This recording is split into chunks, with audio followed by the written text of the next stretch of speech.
Starting with news from the United States, on his first full day in the White House, U.S. President Joe Biden moved swiftly to scale up the fight against COVID-19.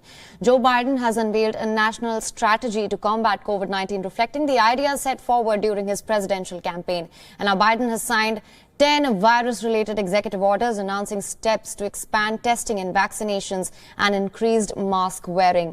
Biden called the plan comprehensive and based on science, not politics. The plan starts with an aggressive vaccination campaign to meet the goal of 100 million shots during Biden's first 100 days in office. Despite the plan, Biden warned the crisis will get worse before they get better.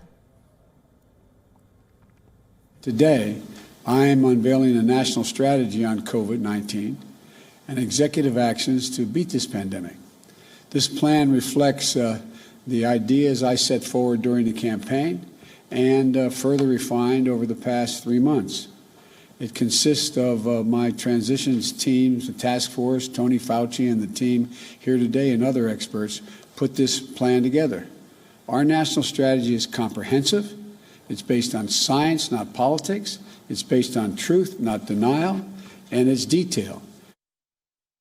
We'll move heaven and earth to get more people vaccinated for free and create more places for them to get vaccinated, to mobilize more medical teams to get shots in people's arms, and to increase vaccine supply and get it out the door as fast as possible.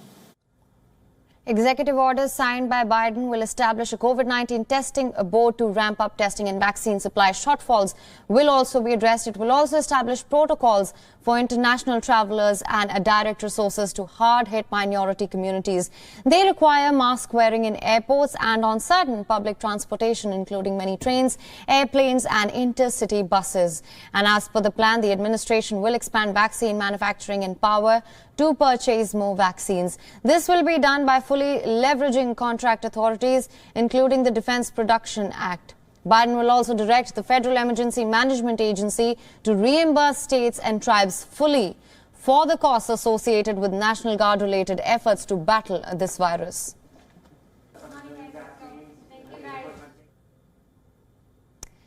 And for more on this, we were joined by our correspondent Susan Tarain. Let's just listen into what she has to say.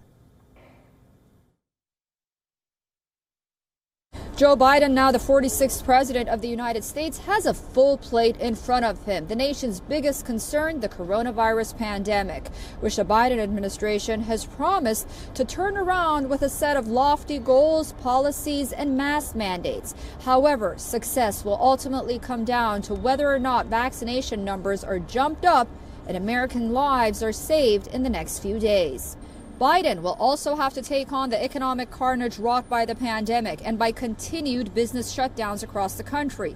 Governors have already started calling, asking for federal aid, while millions of Americans wait for a lifeline through a new bipartisan stimulus package. Executive orders are one thing, but to bring about real change requires legislation. So this administration will have to negotiate in a time of heightened partisanship.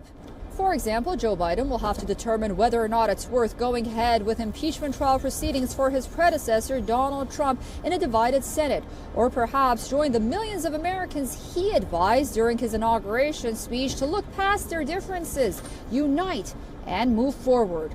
We'll have to see. Susan Tehrani from New York for WION. World is One. WION is now available in your country. Download the app now. Get all the news on the move.